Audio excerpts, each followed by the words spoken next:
Welcome back. I'm your host, Kelle Sparta, transformational shaman, spiritual coach, and I am here with Marissa Ade. And Marissa is an acupuncturist, and she runs the findyourhealers.com site, and she does all kinds of cool stuff. She does readings and stuff like that. So we are going to be talking today about how to get testimonials and what to do with them. And so, this is a big challenge for a lot of people, right? It They're like, "Oh, really is. I don't want to ask anybody. I feel bad about it. And, what if they don't want to do it? Or, all of the things, right? Mhm. And, while we're talking about this, we're also going to talk about how to get good testimonials as opposed to crap testimonials. Because, yeah, it was great. I loved it is a crap testimonial. Okay. You don't want that. You want something that where somebody lays out specifically what the benefits were to them, what was the deliverables that they got, why did they love them, what about the process worked for them, why they signed up. And so that what you're really trying to do is you're trying to get somebody to share a story about their experience with you, such that other people who have a similar sort of background can say, "Oh, I can see myself having that same story, and I want that story." Right. And so it's important to have this. You want to have a structure for your testimonial. Okay. Now, how do you go about getting your testimonials, Marissa? I would say the majority of my testimonials, it's funny. I have a lot of Yelp reviews. I have a lot of Google reviews, and very often people will ask me, "Can I write you a review?" Of course you can. And I think it's because I make it very apparent that am listed on these sites. Like I have a big Yelp thing on my door that says, "Hey, we're one of your favorites on Yelp." And the other piece is that I will very often, I always check in with my clients after their first session to see how they've integrated the work. And what I will often do is when I know somebody has had, you can tell when someone walks out and they are like, oh my God, I will email them, I'll check in, see how they're doing. And then I will say, reviews are a huge part of my business. I don't pay for any outside advertising. So if you feel drawn to talking about your experience, I don't say write a review, I say talking about your experience, because then you've kind of put the ball into their court to, this is going to be a story. This is going to Mhm. be more than just, hey, cool, it was great. Here is the link. And that is the big piece. Making it as easy as possible for people, because I have had so many experiences myself. I'm a big reviewer because I'm a business owner. I know it's important. I will go for a massage and I will get this email from my massage therapist who will say, "Please, can you write me a review? I would love that." And then I will write back and say, "Of course, where?" And then they will write back and say, "Oh, you can look me up here, here." I'm like, "Where?" By the time I've done this, I'm so busy that I've often just bypassed all of this and forgot that they even Right. asked me in the first place. Make it easy for people. People are really lazy and really busy. And so Yes. if you don't make it crystal clear, click on this link and it'll send you right to my Yelp page, right to my Google reviews. They will not do it for you. Yeah. You must make it clear. Yeah. Well, and if you'd like people to review you in more than one space, send them all the links and say, feel free to just copy and paste, Mhm. right? If you'd write the review here and then just copy and paste it to this, as many of these as you feel like you want to do, right? And then just rearrange the order of the links so that you build testimonials in different places, right? I have testimonials on LinkedIn and Facebook and, all of my Google profile. And, then people send things directly to me. Sometimes people will do video testimonials for me. Video testimonials, by the way, are amazing.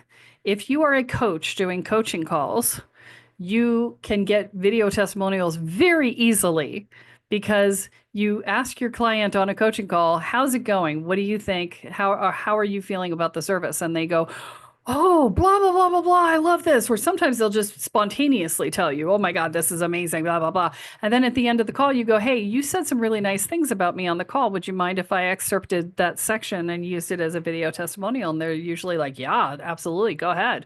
Some of them will say, well, let me review it before you send it out. And I'm like, okay, no problem.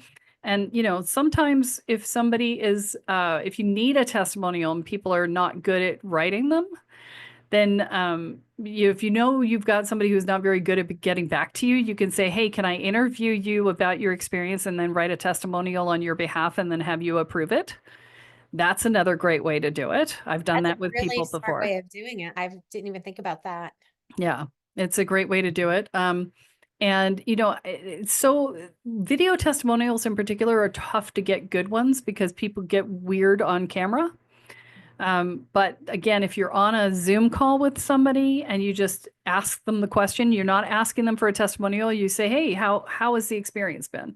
And they're just talking to you, you'll get a much better testimonial than you would if you asked for a testimonial. Okay.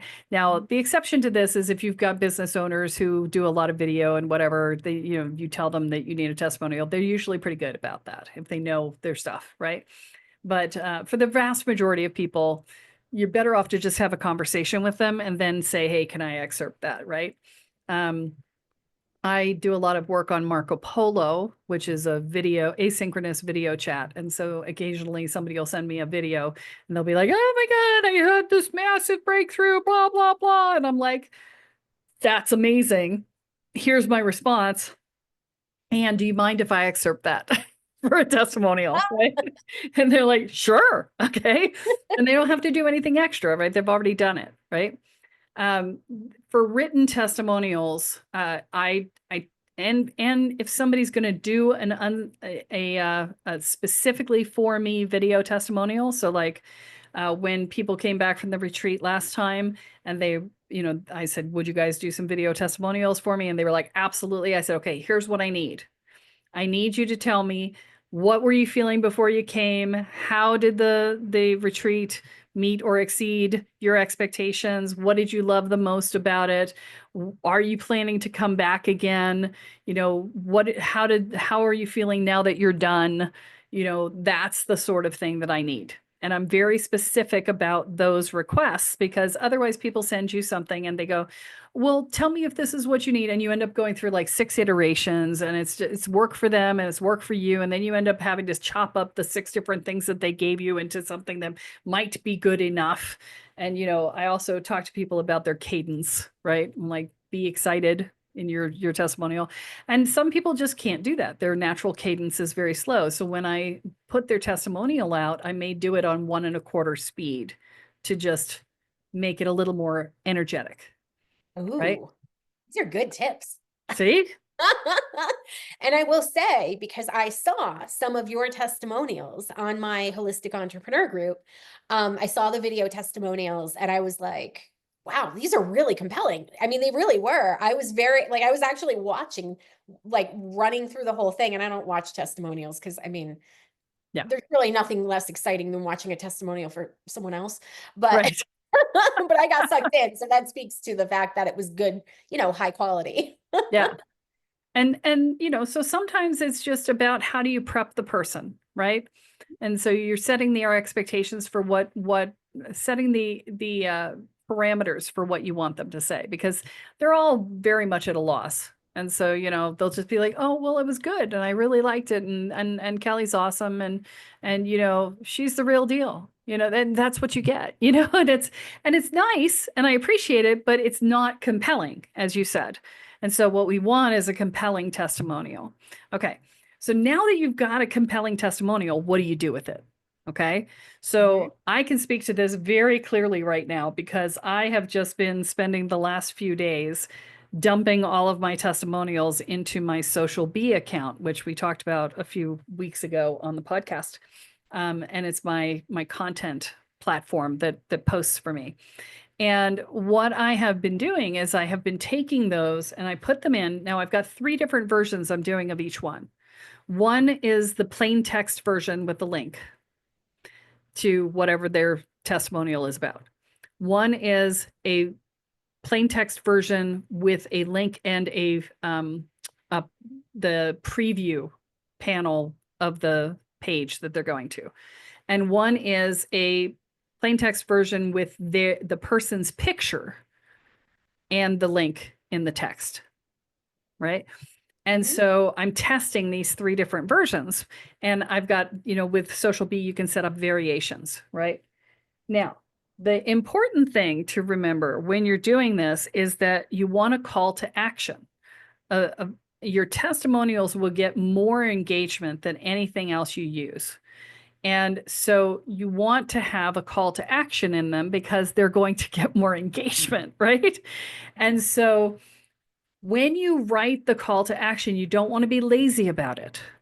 Okay, so at the top it says testimonial for, welcome to the woo, or adventures in energetics, the retreat, or whatever, right? And so it's a testimonial for, and you've already identified what the product is at the top. And then they give the testimonial, and then at the bottom in your call to action, you want to reflect back to what the person said in the testimonial.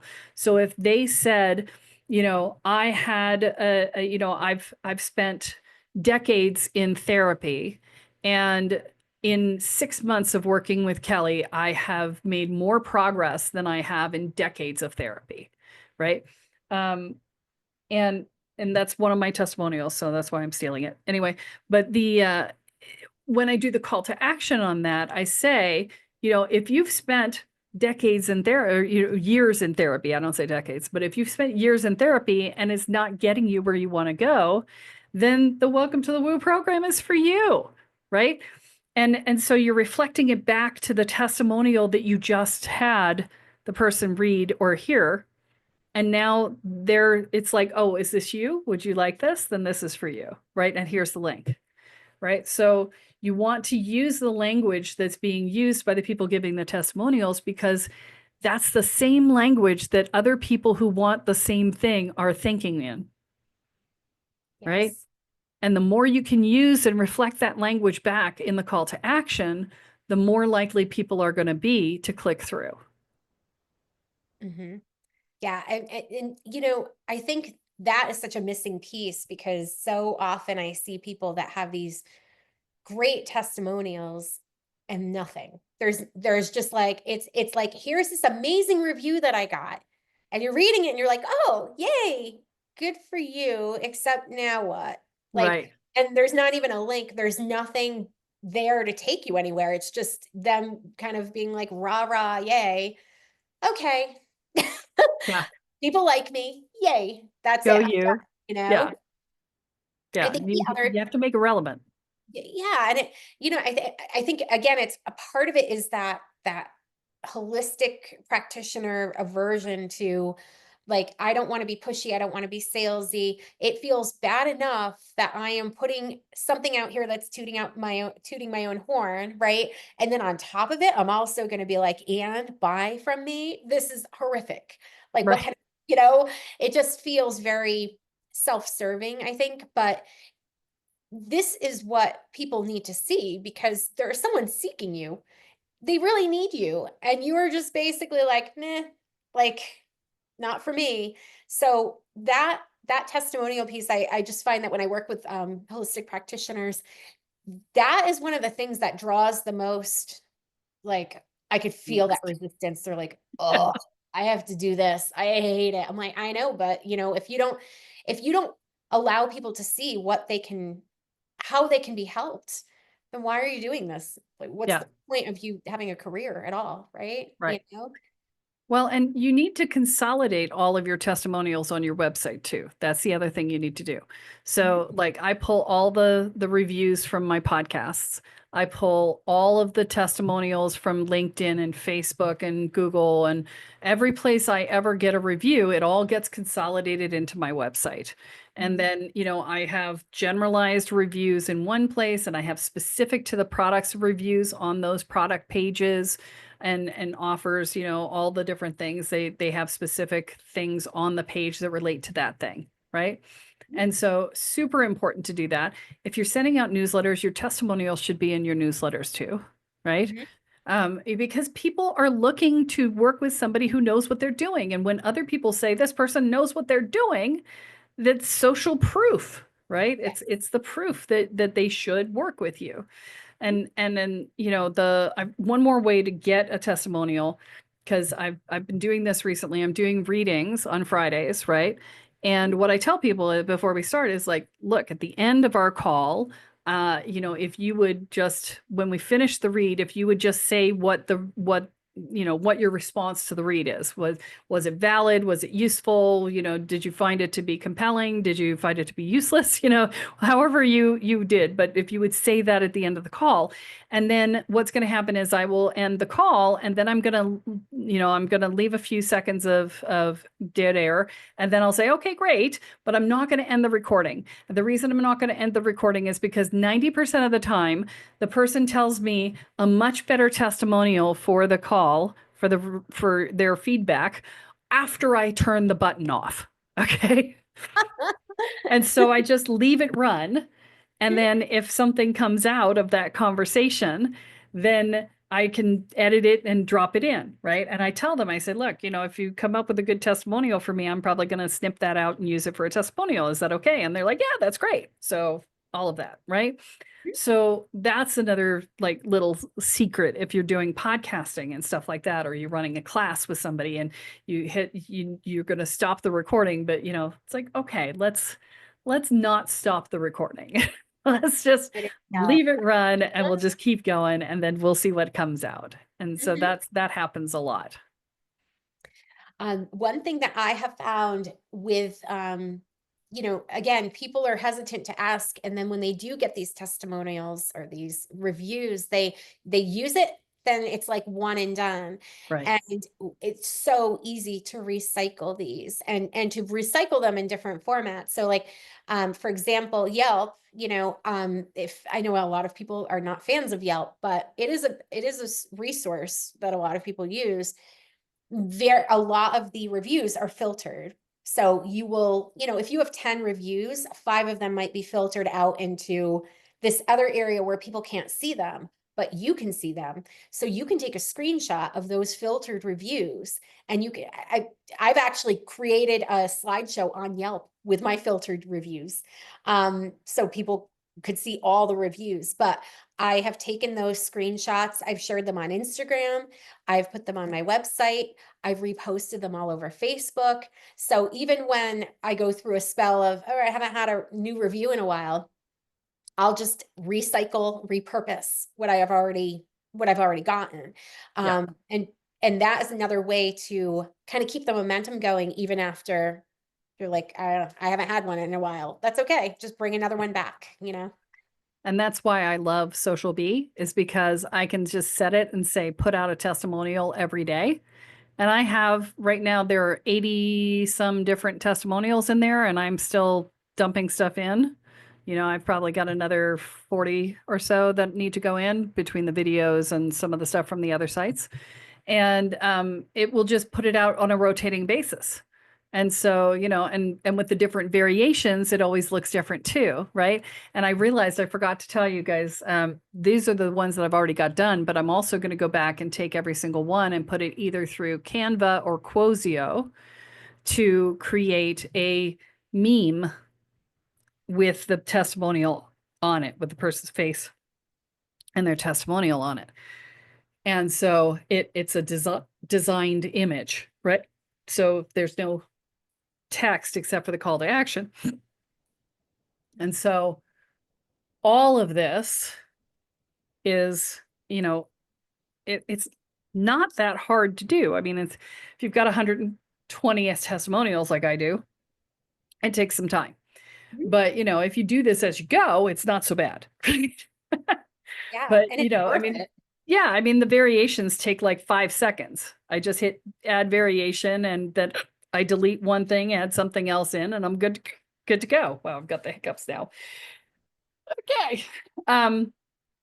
So, it's just a matter of making sure that you put them out on a consistent basis. Mhm. And you want to have a testimonial, just plain testimonials page on your website, because anybody who is on your website and is considering working with you, they're going to go look at that testimonials page. Mhm. They want to know that that exists, that it's there. If you've got 3 testimonials, they're going to be like, oh, that's not a lot, right? Right. And you can so tell too when, when people write these testimonials and it's heartfelt, it is so obvious that like you can feel the passion and it's almost like that contagious passion. You're reading it and you're like, I want in on this emotional state that you've created. So they're powerful. They really work. And Yeah. they're doing themselves a massive disservice if they're in that space of like, I don't want to ask, I don't want to bother people, I feel bad. It's like, people love, I love talking about my positive experiences, as you know. Like Yeah. I write reviews for people all the time. And it's not because I have to, it's because I genuinely love documenting the excitement of an experience I've had. And people really do. They get a lot out of it on that end too. So don't, deny people the opportunity to share their excitement with the world if they've worked with you. Well, and when you go, well, I don't want to toot my horn, it's like, okay, you are denying somebody the possibility of working with you when you don't market effectively. Mm-hmm. That is unkind. You know, It's up to them to decide if they want to say yes, but if you don't make it available to them, they can't know to say yes. And then you haven't fulfilled your mission on the planet because you're not doing what you're supposed to be doing, and they don't get the help that they were supposed to get from you. So, stop being selfish. I use this analogy all the time. I tell people if someone got a nail in their tire, they're broken down on the side of the road, and you have a brand new tire in your trunk, and you pull up at that perfect moment, and you're like, I have a tire that's going to work, and it's snowing, it's freezing, and you can pay me for this tire. That person is going to think you are their Lord and Savior because you have something that they need desperately and you've just brought it to them. And every time Yes. you put yourself out there and you are open and proud about what you're doing, whether it's getting testimonials or marketing, you're doing the same thing. You're like, you need something. Here you go. My gift is that I'm bringing you the perfect thing that you need at the perfect time. No one is going to be like, I don't want your effing tire. Right. They And want the if they say that, they're not your person anyway, they were never going to buy from you. right. And nothing So who lasts. cares? Exactly. I love Dr. Seuss on this case. Say what you will and do what you want, because the people who mind don't matter and the people who matter don't mind. Right? Yes. Perfect. Mhm. So, don't worry about it. Your people will love you, and everybody else you don't need. So it's fine. Right? Yep. But yeah, you've got to stop shortchanging everybody else and yourself by hiding your light under a bushel. Right? Mhm. It's just, you got to just Fire stop it. here. Yeah. All right, then. I think we have beaten this bushel. So this is my moment to say, don't forget to like, subscribe, and share, and send us a testimonial for the podcast. And here's the way that you can write an excellent testimonial. Please tell us why you listen to the podcast, what you love about it, and how it has impacted your life. And then share it with a friend. So thank you so much. And I love to practice what I preach. And remember that what you focus on expands, what you intend is what you create. So choose wisely.